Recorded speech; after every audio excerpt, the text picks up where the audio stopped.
সময় একজন কেন্দ্রীয় দায়িত্বশীল সাথী হয়েছেন। সাথী হওয়ার সময় তিনি একটা টি শার্ট অর্ডার করছেন, লেখা আছে সাথী বাংলাদেশ ইসলামী ছাত্র শিবির, 2002 অথবা 3 সালের ঘটনা। তো তার সাথী হওয়ার পর সাথী শপথ নিয়ে তিনি টি শার্ট পরে হাঁটতেছেন।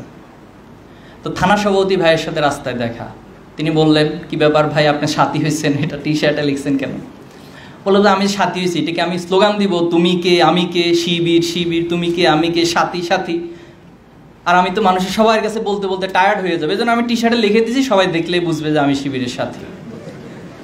তো ওনার থানা সভাপতি ভাই খুব শান্তভাবে ওনাকে বললেন, আপনি যে সাথী হয়েছেন এটা টি শার্টে লিখে কপালে এভাবে স্টিকার লাগিয়ে অথবা তুমি কে আমি কে সাথী সাথী স্লোগান দেওয়ার বিষয় না, বরং আপনার পিতামাতা আপনার মাঝে একটা পরিবর্তন খুঁজে পাবে।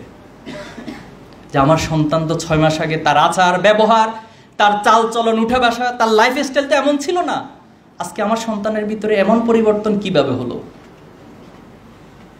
তার শিক্ষক তার ছাত্রকে খুঁজে পাবে, আমার ক্লাসের মধ্যে এই ছেলেটা, এই ছাত্রটা তার সাথে আগে এভাবে এমন ছিল না, তার পড়াশোনার প্রতি এত মনোযোগ দেখি নাই, তার লাইফের এত শৃঙ্খলতা আগে কখনো দেখিনি, তার ভিতরে এই পরিবর্তন কেন হইলো? তার আত্মীয় স্বজন, তার প্রতিবেশীরা, যাদের সাথে তিনি উঠা বসা করেন, সকলে খুঁজে পাবে যে আপনার ভিতরে এক বিশাল পরিবর্তন ঘটে গেছে। এই পরিবর্তনের কারণ কি? এই পরিবর্তনের কারণ হচ্ছে আপনি শিবিরের সমর্থক থেকে কর্মী হয়েছেন, অথবা কর্মী থেকে সাথী হয়েছেন, অথবা সাথী থেকে সদস্য হয়েছেন।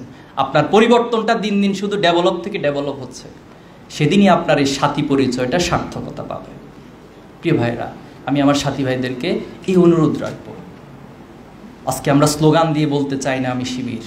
আমি আসার পর স্লোগান দিচ্ছেন না সবাই, শিবির শিবির না, এখানে যারা এসেছেন আপনাদের আচরণ দেখে বুঝে নিবে এনারা শিবির, আপনাদেরকে রাস্তা দিয়ে হাঁটা চলা দিয়ে আপনাদেরকে বুঝে নিবে এটা শিবির। আমরা সে জায়গায় পৌঁছতে চাই।